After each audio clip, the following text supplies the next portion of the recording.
سنو، نبی پاک صلی اللہ علیہ وآلہ وسلم نے ارشاد فرمایا، شرک کے بعد جو سب سے بڑا گناہ ہے وہ بدکاری ہے، بے حیائی ہے۔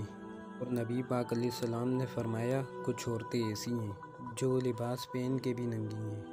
فرمایا، یہ وہ عورتیں ہیں جنہیں اللہ تبارک و تعالی جنت کی ہوا بھی عطا نہیں کرے گا، خوشبو تک نہیں دے گا۔ ان کو سمجھائے، یہ آج کل بڑا عروج ہے شادیوں کا۔ خواتین مہربانی کریں، اپنے اوپر رحم کھائیں، تھوڑا سا پردے کا اہتمام کریں۔ میں کوئی تنقید نہیں کرتا، تنظر نہیں کرتا، کیونکہ ہماری بہنیں مائیں بیٹیاں ہوتی ہیں، ہم نے انہیں سمجھانا ہے۔ ان کو ذرا سمجھائیں، ان کو یہ بتائیں کہ قیمتی چیزیں جو ہوتی ہیں وہ پردوں میں ہوتی ہیں۔ ہمارے گھر میں 20 تولہ سونا پڑا ہو تو ہم نے کبھی نہیں باہر نکل کے بتایا کہ پڑا ہے، کیونکہ قیمتی ہے پردے میں رکھا ہوا ہے۔ اس کی چابی کا بھی ہم خیال رکھتے ہیں کہ کہیں گم نہ ہو جائے۔ اسی طرح ہر کتاب کو غلاف نہیں چڑھتا، صرف قرآن پاک کو چڑھتا ہے۔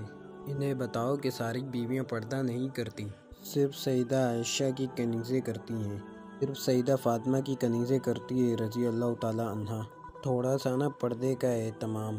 شادی بیاہ میں تو بالکل ہی معاملہ بگڑ گیا ہے، اور پوری تیاری کر کے اور معاذ اللہ آ جاتی ہیں، اور یہ تو روکنا ہے ان کے ورثانے، ان کے جو ولی ہیں۔ عورت نے جو بنا سنگار کرنا ہے وہ تو گھر میں اپنے خاوند کو دکھانے کو کرنا ہے، تو وہ گھر میں کرے تو اس کو، لیکن اس طرح سے پلے کر کے اس کو بیاہ میں جانا، شادی میں جانا، مہندی کی تقریب میں جانا، نہ تہذیب کے طور پر ٹھیک ہے، نہ سوسائٹی میں۔ حزب لوگ اس طرح کا کام کرتے ہیں۔